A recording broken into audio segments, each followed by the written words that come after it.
This is Wes Marshall with Cenco Building Services. We're here at West 44th Place in Wheat Ridge doing a roof inspection for substantial hail damage from May 8th. The few items of note that we're going to look at right here. I want to point out that this roof sustained very large hail impacts. As you can see, the actual fiberglass matting of the shingle is exposed, which is a clear indication of significant hail damage. I've circled a few more of the larger hail hits in this area just to kind of illustrate the volume of the hail that was coming down. But as I kind of stand out to a wider view, it should be plainly evident on the film. It's just catastrophic hail damage. This is what it looks like. I have not seen on the ridge cap any actual punch throughs where we could get an immediate water leak, so that's good. But every single one of these hail impacts is going to become a water intrusion point as the summer months wear on with the heat and the UV light. Here's another good example on the ridge cap of what I'm talking about. You can clearly see the fiberglass fibers on the underside of the mat, and it's a clear evidence of hail damage. This actually is punched through right here, but it overlaps the other ridge cap underneath it, which isn't fractured. A few more items of note. The metal vents, as you can clearly see, are dented. Many of them dented and probably broken at the seam on top, so these could definitely be a potential problem in the short term with water intrusion, especially if we get a big downpour. Some more items of note on the west facing slope. I want to point out this is not hail damage. What this is actually the beginnings of an attic temperature problem.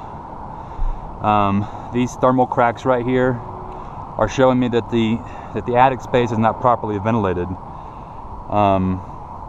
We have box vents on the top, and we do have soffit vents on the intake, but I'm betting once I do my calculations it's going to show that we need more attic ventilation to meet current code.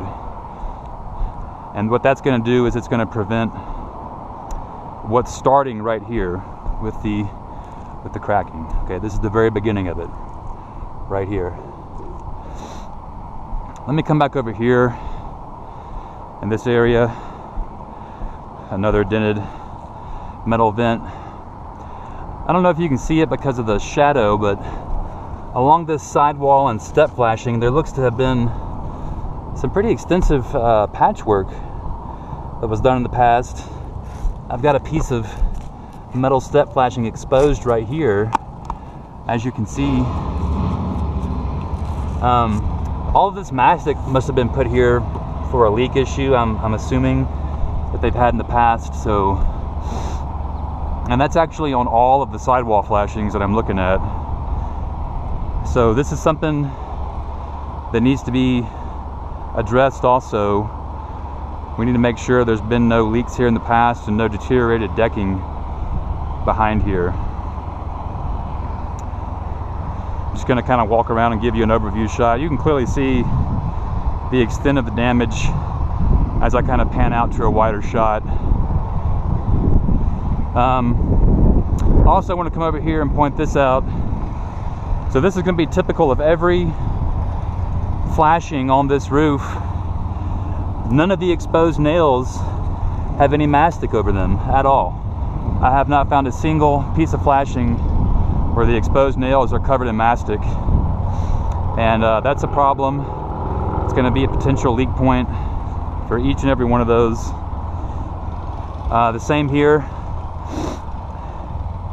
Well, there's a little bit of mastic underneath here, but every exposed fastener, here we go, we actually found one just like this.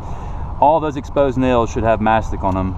That one's worn off, and that's a maintenance issue. It appears that the most of them were never done, but inspection and reapplication of mastic should be done every 2 years for maintenance. This vent cap has been completely broken. I'm going to set this right here and ask the management to keep an eye on this particular unit in case there is a leak here in the future. Okay, that's it for this building. I'm going to go over here and inspect it.